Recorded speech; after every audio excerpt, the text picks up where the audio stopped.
Police in Oyo State have arrested 21 suspects who are the alleged masterminds of the attack last weekend on the state government secretariat in Agodi by a group of Yoruba nation separatists. Commissioner of Police in Oyo State, Amzat Adebola, at a briefing in Ibadan, urged parents to prevail on their words against being used as agents of instability. Our correspondent, Olutayo Famous School, has more. These are the arrested 21 suspects, named as those behind Saturday's invasion by Yoruba nation separatists of the Oyo State seat of power, housing the governor's office and the State House of Assembly. Armed and clothed in military camouflage, these agitators allegedly hoisted their flag, Yoruba nation flag, in place of the Nigerian flag at the said location, an action that has sent shockwaves across the nation. On Saturday 13th April 2024 at about 0855 hours, information was received that some men dressed in military-like camouflage, armed with pump-action semi-automatic rifles riding on motorcycles, were sighted moving from Olomi area into the main city of Ibadan. At about 0915 hours, the hoodlums, later known as Yoruba Nation Agitation Group, were trailed to the state secretariat, spreading from the flyover in the front of the secretariat to within the premises of the governor's office, and hoisted their flag at the House of Assembly, proclaiming the creation of a democratic republic of the Yoruba. The police describes last Saturday's invasion as a security breach, while urging parents and guardians to warn their wards against being used by unpatriotic individuals to promote anarchy in the land. While declaring this act as criminal, unpatriotic, and a clear case of treasonable felony and terrorism, to be meted with adequate sanctions through purposeful prosecutions, the command reassures the good people of Oyo State that it remains solidly unwavering to the protection of their lives and property as constitutionally required by the laws of the land. A summary of recorded arms from the suspects include one English pump action, 2 locally made barrel guns, 2 security jackets, generating sets and gas cylinders, among other items. Some of the suspects spoke with Arise News on the allegations. Come again. Can you give us some money? Oh, that's the leader. Sir, the world leader. On that Saturday, what do you people went there for? Is it a declaration? To celebrate, to rejoice, to celebrate a new nation that was born. But you went there with armed. Please do not rope, do not say what we did not do. We did not go with any ammunition, we did not go with any weapon. Please, I stand to be corrected. We did not go there. All this uniform you see me wearing, they just gave it to me here now. They just gave it to me here now. The police just gave it to me now, by force, by force. It was not my own. We saw some videos on that day. That some of you wore this thing. Some of us. Did you see me there? I wouldn't know because I wasn't there. No. I was not part of the people that wear the uniform. Where were you arrested? In the front of the secretariat, the state secretariat. Oyo State. Okay, sir, please, you said I'll just take it one after the other place. Made us to go there was what they tell us.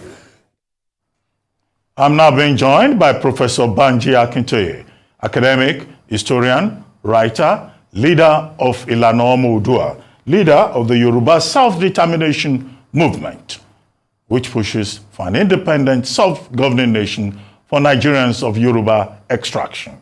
Good to have you, sir, on This Day Live, the Sunday Talk Show. Thank you for joining us. Thank you very much. Thank you very much. Well, thank you for inviting me to come. Thank you very much, Prof. Well, very quickly. When the incident on April 13 occurred, a group of persons led by Mrs. Modupe Onitiri Abiola tried to take over the government secretariat in Ibadan, and they were overpowered eventually by state authorities. Mrs. Modupe Onitiri Abiola having made a statement declaring the Democratic Republic of Nigeria, of Yoruba land, of Oodua, as a sovereign nation. You reacted. You said, you were not aware of it and that these were careless people. Chief Sunday Igboho also reacted and said that these were just a bunch of insane people trying to do what they were not sent to do. However, Prof, I recall that you led the struggle for self-determination of the Yorubas. And now you condemn the splinter group called Ominira Yoruba. What is the difference between the bigger ideological movement that you lead and, the one led by Mrs. Modupe Onitiri Abiola?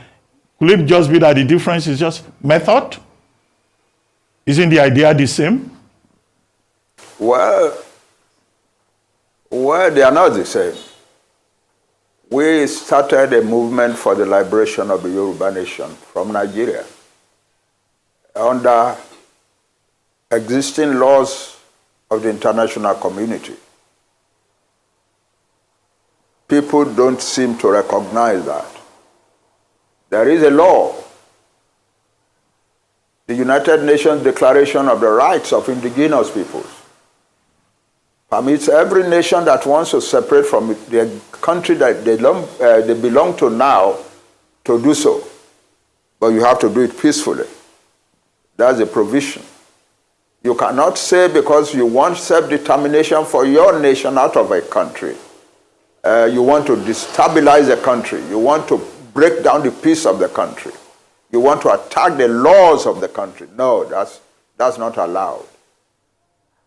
The movement that I lead is an intellectually sophisticated movement, disciplined, and no member, not a single person in the entire movement, and we are in the millions all over the world.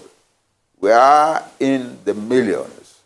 Not a single one of us will do what Mrs. Abiola did, what Onitiri did. Not a single one of us. She and her people were entirely on their own. They are not part of us and we are not part of them in any way. Our struggle for self-determination has been pursued peacefully. We started in 2019 and this is 2024. That's roughly 5 years now, slightly under 5 years. And we have no record of violence. In the year 2021, in the middle of 2021, we launched a number of rallies, public rallies. The first one was in Ibadan, and it was very large. About 1.2 million people were present in that rally. And we thought, we had done well. But then we moved to Abeokuta, and people in Abeokuta were much larger in number than the ones in Ibadan. And we went to Osogbo, and from there went to Akure, and went to Ado-Ekiti. In Ado-Ekiti, the crowd was the largest ever. About 3.1 million people clogged the streets of Ado-Ekiti for the whole day. And in all of these mammoth rallies, nobody misbehaved. Nobody behaved in an unruly or unlawful way. The police didn't have to caution anybody. The police did not arrest anybody. Nobody was wounded in any way. It was a happy rally. Well, Prof. Young people, educated young people clamoring for their own country separate from Nigeria. That's entirely lawful. Well, Prof, there is a report. Entirely under the law. Prof, there is a report in the paper. And so nobody was arrested. And nobody can be arrested in such circumstances. Well, Prof, there's a story in the papers today. That's who we are. Well, Prof, there is a story in the papers today saying that you, as a leader of the Yoruba self-determination movement, you have now written to President Bola Ahmed Tinubu to say that Yorubas would like to break away from Nigeria through negotiations. Do you think that President Tinubu will allow his government to sit at a table with some Yoruba people saying they want to break away from Nigeria when Section 2 of the Constitution says that Nigeria is indissoluble and indivisible. That's what that's what the Constitution of Nigeria says. But the law of Nigeria also, part of the law of Nigeria says that self-determination is a legitimate right. Well, because when the United Nations passed the declaration, Nigeria was a signatory to it. Nigeria brought the law, that declaration, to the National Assembly. The National Assembly approved it, and the President of Nigeria signed it. That made it part of the law of Nigeria. The same thing with the Africa Charter of human and people's rights. But Prof, sir. The President of Nigeria brought it to Nigeria, took it to the National Assembly. The National Assembly approved of it. Then the President signed it. That makes it a part of the law of Nigeria. And courts in Nigeria have made the statement that fighting for self-determination is not unlawful in Nigeria. So we are not doing anything unlawful. But sir, and we have no reason to want to stop it. But sir, correct me if I'm wrong. The same Nigerian Constitution says that even when we sign international covenants and conventions, it becomes law in Nigeria when it is domesticated. Now, you are an Awoist. You were part of the Awo movement and all of that. Awo, the late sage, wanted self-determination in the Constitution, 1916, 1963. He never succeeded.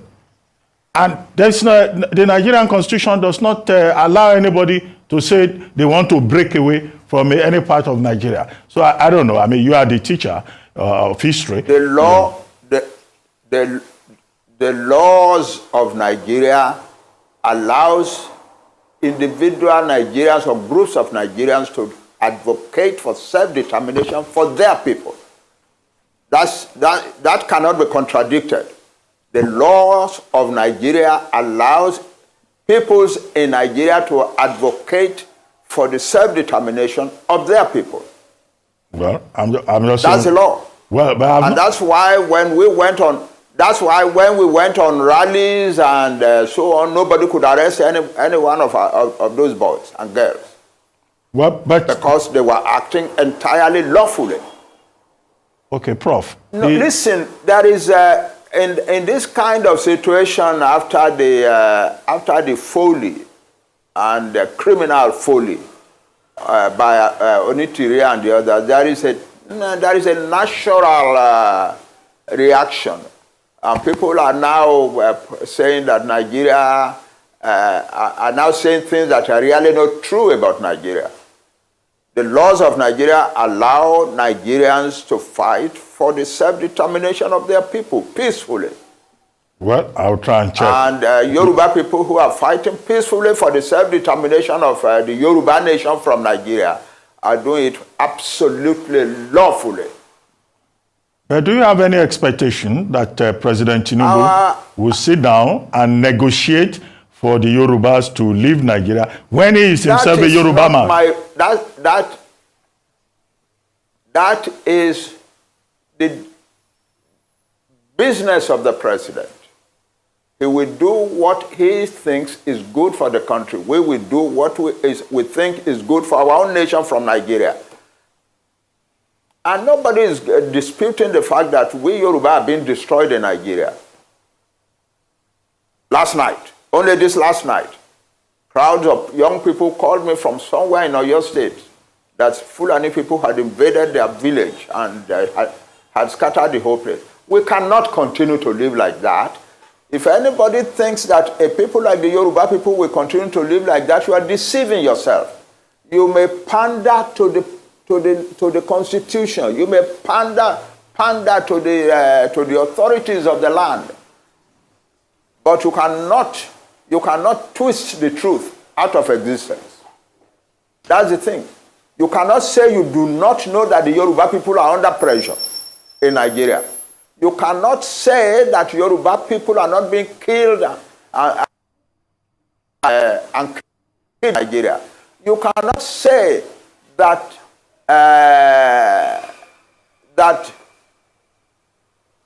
a group of young men did an estimation of how many Yoruba people have been killed. They think it's up to about 29,000. You can put that with.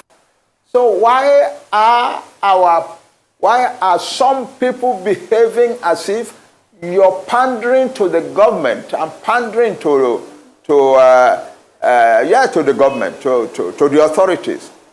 Negates the rights of other people. It doesn't. Well, no matter how much you pander, you can't tell me, oh, is President Tinubu going to sit with us? And so it's his duty to sit with us. That's his duty. Well, the law says so. Well, we write a letter to the president. It is his duty to answer us. And to, he can say, no, what you are asking for, I won't grant it. But he has no right to, he has no duty to tell us, I will not answer your letter. But sir, he has a duty to answer our letter. You raised these same issues under the Buhari administration.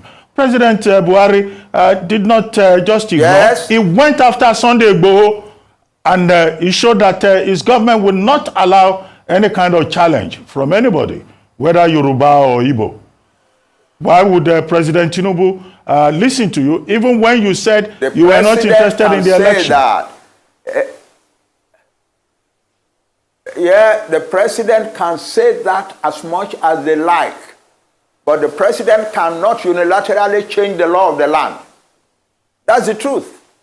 The president, it is the duty of the president to say, oh, this country, I will preserve its unity. That's okay. That's nothing wrong with that.